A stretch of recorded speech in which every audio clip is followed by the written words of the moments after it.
নিম্নে বর্ণিত প্রস্তাব গৃহীত হয়েছে, যেটা আমি আপনাদের সামনে পাঠ করে শোনাচ্ছি।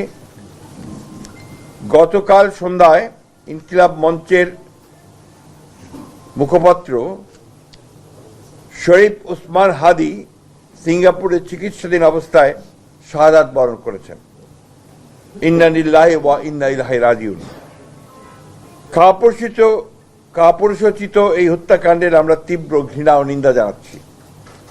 অবিলম্বে হত্যাকারীদের গ্রেফতার ও বিচারের জন্য আমরা আবারও দাবি জানাচ্ছি। এই অনাকাঙ্ক্ষিত মৃত্যুকে কেন্দ্র করে গতকাল মাঝরাতে দৈনিক প্রথম আলো ও ইংরেজি দৈনিক স্টার সহ আরও কয়েকটি প্রতিষ্ঠানে একদল উচ্ছৃঙ্খল মানুষ অগ্নিসংযোগ করেছে। কর্মরত সাংবাদিকদের জীবন মৃত্যু ঝুঁকির মধ্যে ঠেলে দিয়েছে। সম্পাদক পরিষদের সভাপতি, নিউ এজের সম্পাদক, ফ্যাসিবাদ বিরোধী জুলাই আন্দোলন সহ দেশের সকল গণতান্ত্রিক আন্দোলনের অন্যতম সাহসী ব্যক্তিত্ব বরেণ্য সাংবাদিক জনাব নুরুল কবিরের উপরে আক্রমণ করা হয়েছে।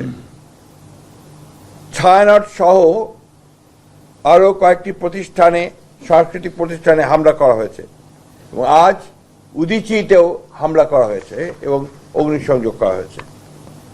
এবং গতকাল খুলনা ও ভারতের হাইকমিশনের কার্যালয় বাসভবনে হামলা করা হয়েছে। চট্টগ্রামে ধানমন্ডির 32 নম্বরে আবার অগ্নিসংযোগ করা হয়েছে। ইন্দিরা গান্ধী কালচারাল সেন্টার ভাঙচুর, অগ্নিসংযোগ করা হয়েছে। উত্তরাতে 32টি দোকান ভাঙচুর ও আওয়ামী লীগ নেতার বাড়িতে অগ্নিসংযোগ করা হয়েছে। এবং সবচেয়ে মারাত্মক, ধর্ম অবমাননার অভিযোগ এনে ময়মনসিংহে এক হিন্দু যুবককে গাছে ঝুলিয়ে পিটিয়ে হত্যা করা হয়েছে, আগুন দিয়েছে। চট্টগ্রামের মহিউদ্দিন চৌধুরীর বাসায় আবার অগ্নিসংযোগ করা হয়েছে, ভাঙচুর করা হয়েছে। বীর বাহাদুরের বাড়িতে চট্টগ্রামে অগ্নিসংযোগ করা হয়েছে। রাজশাহীতে ডেইলি স্টার প্রথম আলোর কার্যালয়ে ভাঙচুর করা হয়েছে।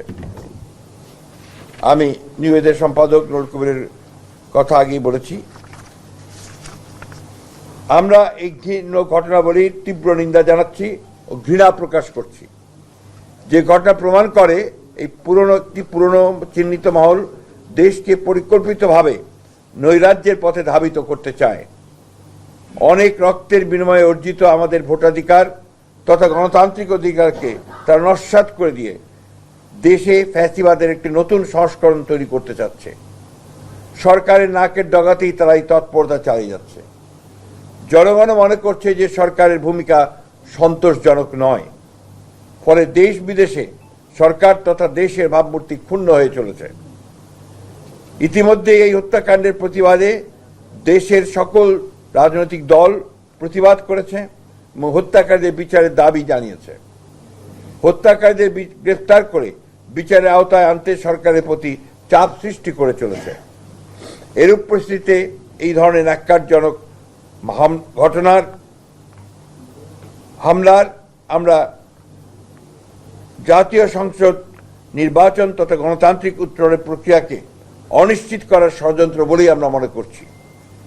শান্তিকামী গণতন্ত্রকামী দেশবাসীর পক্ষ থেকে এই ঘৃণ্য ষড়যন্ত্রকারীদের আমরা হুঁশিয়ার করে দিতে চাই, এত রক্তের বিনিময়ে অর্জিত আমাদের দেশকে আমরা ধ্বংস করতে দিতে পারি না। এই অপশক্তিকে ঐক্যবদ্ধভাবে রুখে দিতে হবে। এই ষড়যন্ত্র প্রতিহত করতে নৈরাজ্য বিরোধী সকল রাজনৈতিক সামাজিক শক্তির আজ ঐক্যবদ্ধ হওয়ার কোনো বিকল্প নাই। যে ঐক্যের মাধ্যমে আমরা ফ্যাসিবাদের পতন ঘটিয়েছি এবং অন্তর্বর্তীকালীন সরকার ও জাতীয় নির্বাচন আদায় করেছি, তারই ধারাবাহিকতাতে আমরা সকল দেশপ্রেমিক শক্তিকে আজ আবারও ঐক্যবদ্ধ হওয়ার আহ্বান জানাচ্ছি। ধন্যবাদ।